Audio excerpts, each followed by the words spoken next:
Welcome back to another segment of the OCS Podcast. Again, Josh Emke, the co-founder and general counsel to One Claim Solution. Today we're going to kind of touch base more specifically on processes with One Claim Solution and kind of dive a little bit deeper into those processes that we have developed and that we use and continue to develop to help drive our performance for our contractors. So in discussing our processes that One Claim Solution uses or has developed, you kind of want to think about, or at least it's logical to think about, how do we develop these processes? Are we being responsive to problems that we encounter? Are we being more proactive? And the answer to that question is both. We definitely try to be proactive in developing our processes to help drive efficiencies, drive our performance for our contractors. But at the end of the day, very difficult to be able to forecast all problems that might come up. And so some of the processes that we do develop and create are definitely more related to, okay, that broke, how do we fix that and make sure that we don't do that again? And so Jeremy, my partner at One Claim Solution, is amazing at being able to develop processes. He's one of the best people managers I've ever seen and system drivers. And so he's fantastic at being able to establish rhythms. And a lot of our processes are related to that, is to be able to establish these rhythms that our people follow in order to drive our efficiencies, whether it's the amount and timing of communication with insurance companies. It's about the follow-up and touch points that we have through maybe electronic communications like emails with these insurance companies and adjusters, or whether it's being able to get the right information from our contractors so that we can increase the amount that we're able to help get paid from the carrier. All of these processes have come from either being proactive or from solving a problem that's happened in the past, right? And trying to prevent that from happening again. And so, as you can imagine, with a company that's been in existence since 2016 and processed literally thousands upon thousands of claims, we're in a very unique position to be able to put together key processes on this side of the insurance claim process. Those processes have existed on the other side with the carriers for years and years. But as we start to develop this program and this idea surrounding billing for contractors and doing it on a larger scale, it's fun to be able to be involved and see these processes created and implemented in order to drive efficiencies. And as we continue to work with our people too, and use their feedback to be able to help create these processes to combat and level the playing field on behalf of our contractors in order to create a situation where our contractors are being able to be paid a more reasonable amount for what they do. And that's ultimately the goal, right, is to be able to level that playing field for our contractors and really fight fire with fire. Insurance companies are amazing with their processes, been developed by time and a lot of experience. And so for contractors to be able to have something like that in their corner too, fantastic opportunity. And we take that very seriously and enjoy being able to create the reciprocal processes to counteract what the carriers are doing. So when OCS is looking at its processes, we're going to look at a few different factors, right? And a few different things that we're developing processes for. We're developing processes that our people will follow in order to help drive ultimately the efficiencies, time to pay, the amount paid, turnaround time from getting information from our contractors to help justify the invoice for the services. And so as we look and develop these processes, we definitely want to track and monitor, is this process working? Is this process accomplishing the goal that we need it to accomplish? And there's a few different ways that we can track that. Obviously, it's, okay, are our people meeting their requirements that our processes have established for communicating with adjusters? How frequently are we communicating with those adjusters? And what's the quality of those types of communications? Part of those processes are, as we add in the technology aspect of it too, based on the data that we have, we're able to establish, hey, for this specific adjuster, this is the best time possible and best part of the week to be able to contact that adjuster. Again, we're able to do that because of the sheer data that we've been able to create over the years that nobody else can really do. And so these are efficiency gains that we're trying to help put in place through our processes with our people. And so as we develop a process, yes, we're absolutely going to make sure, is this process really accomplishing the goal that we need it to accomplish? And the way that you do that is to literally monitor it, right? Are our people following this process? Is the process a process that our people can follow? And is it actually gaining us what we need it to gain?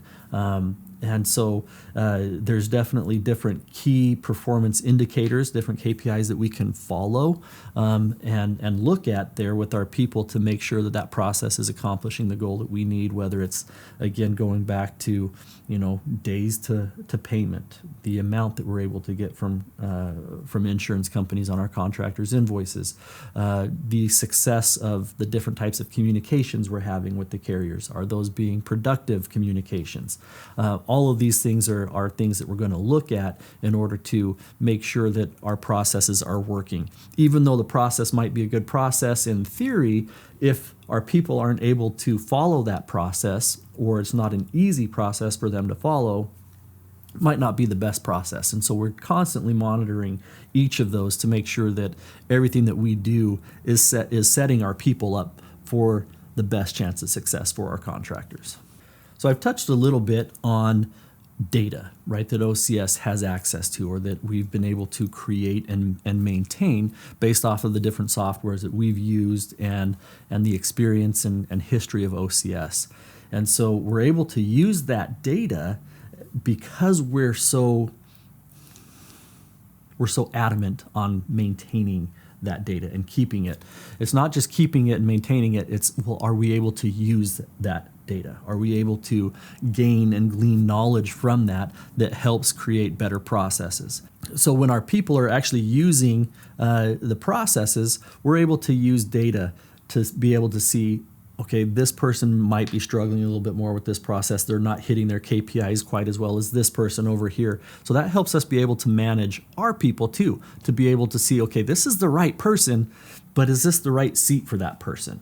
They excel at doing this specific task. Is there a better place for them where we can emphasize that strength and maximize what we can get from that person versus this person over here might be better at something different? And so based on the data that we're able to collect and monitor with these processes, we can really help get the most out of each one of our employees to again, drive the efficiencies. I keep saying that, is drive efficiencies, but that's really what it's all about. That's our goal, is to drive those efficiencies for our contractors, because they're expecting a certain outcome on these types of things within certain amounts of time. And that's ultimately our goal, is to provide that to our contractors. And the way you do that is the processes, right? And being able to use those processes and the data from those processes in order to make sure that they're working. Like I've discussed previously with processes, you can have the best process in the world, but if your people aren't using it correctly, is it really the best process in the world? So your processes are really only as good as your people are at using those processes.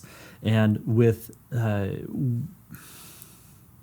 data that we have and can create and monitor, and our managers are there making sure that people are using the processes correctly, finding where their strengths are and all of that, we really can help put each one of the people that we have here at One Claim Solution in the best possible situation to make them successful and to feel successful, and to empower them that way, to really have that confidence that they need in order to deliver the human touch into the entire claims process, which as much as AI is developing and different technologies, again, the human touch, I'm just a strong believer that won't ever entirely go away.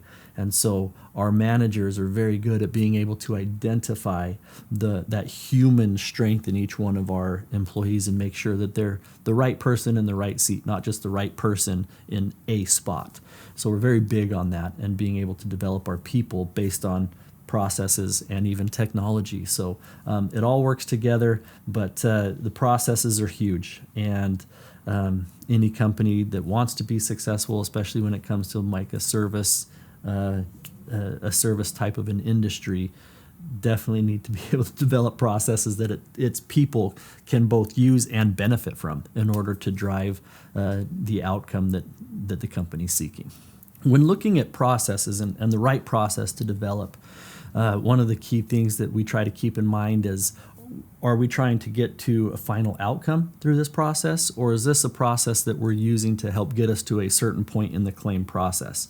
And one of the things that we drive constantly here is, while we do have these processes and we're looking at the constant communication and regular communication and quality touch points with the adjusters in order to help drive our efficiencies, our key goal is still the final outcome, right? So if we have different processes that we're going to try to follow and have our advocates follow for our contractors, we still want to enable our people to feel like, hey, at any point in this process, we can actually get to the final outcome. That is still the goal. It's not just checking off a box. And so I think where processes can fall short, and often do fall short, is when people start becoming more task-oriented instead of goal-oriented, right? What's the point in the process? Is it to just check a box and say, I've completed my task on that for the day, for today, and I'll look at it again in the next couple of days when my task comes up again? Or are our people using the processes in order to enable them to arrive at the final outcome sooner? And so I think that's important, is when a company, or when OCS specifically, is establishing a process, that's what we're going to look at, right?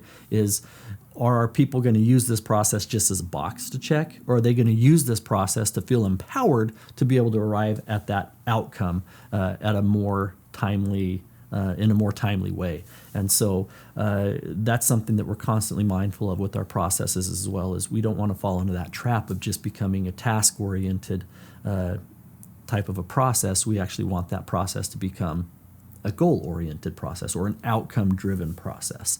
So being able to identify which processes are being used by our people to just be a task-oriented process versus a goal or outcome-driven process, definitely something that is constantly evolving as well through OCS, and our people are good at being able to recognize when that's happening very quickly. So when OCS is looking at its processes, we've talked about this a little bit already and in other segments, but really our processes are something that we try to include everybody in. We want all of our people here to feel like they have a voice, or when they recognize a problem, be able to offer a solution to that problem. And so our processes are definitely trying to be developed in that way, whether it's our people on the front line who are dealing with the carriers every day, or it's our managers who are monitoring KPIs of each different employee. We're able to identify and drive those process changes through monitoring what type of result we're getting from a specific process, or the lack of a process. So while we have our people here internally at OCS that help drive our processes, and specifically with the carrier and how we're doing it, we also rely heavily on our contractors too, our customers, to be able to give us feedback and say, hey, look, this process right here isn't really working for us on how we do it.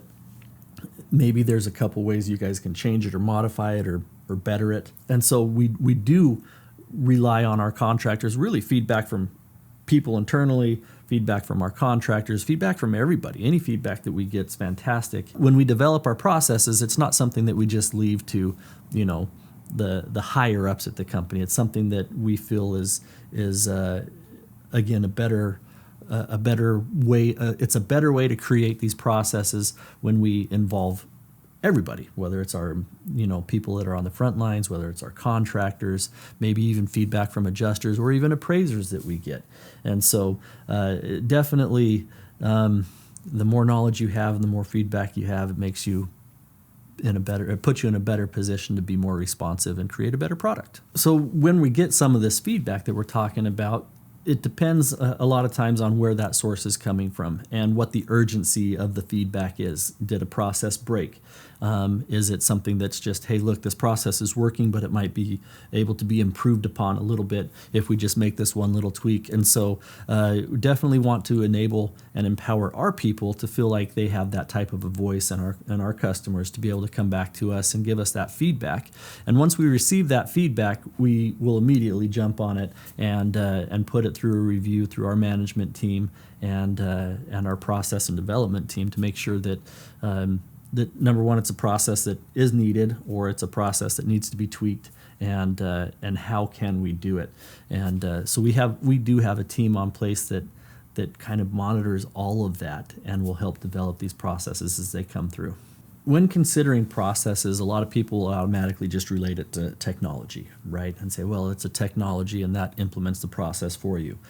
A lot of processes can be technological in nature, but a lot of processes aren't. It's establishing the certain type of rhythm. And while technology can be used to help establish those rhythms and that cadence for your people to follow, it's not just about the technology. It's about making sure that the people have a specific process that they understand and understand the benefit or why we have that process in place. And a lot of processes, can't be driven by technology. The processes can't just be forced, upon people. They have to be a process that the people can use and follow in that way that helps them feel like they've got the best tools and the best that they're placed in the best situation for success. So recapping kind of what we talked about today with OCS's processes, definitely something that's been developed since the beginning, constantly with the eye on the goal of getting better, being the best that we can possibly be for our customers so that we can drive that efficient outcome in order to level that playing field for our contractors, and being able to implement the right processes at the right time in a speedy way and make sure that those processes are being followed. OCS is definitely in a unique position to be able to put in these types of processes into the whole claims process for our customers, based on our history, based on the data that we have, based on the sheer number of volume or the sheer volume of claims that we have and that we process through OCS. Really helps put us in a unique position to be able to meet our customers' goals. Hey, thanks for joining us today on this segment of the OCS podcast on looking at processes and how we kind of develop our processes and use those processes in order to drive success for our customers. Appreciate you being here today.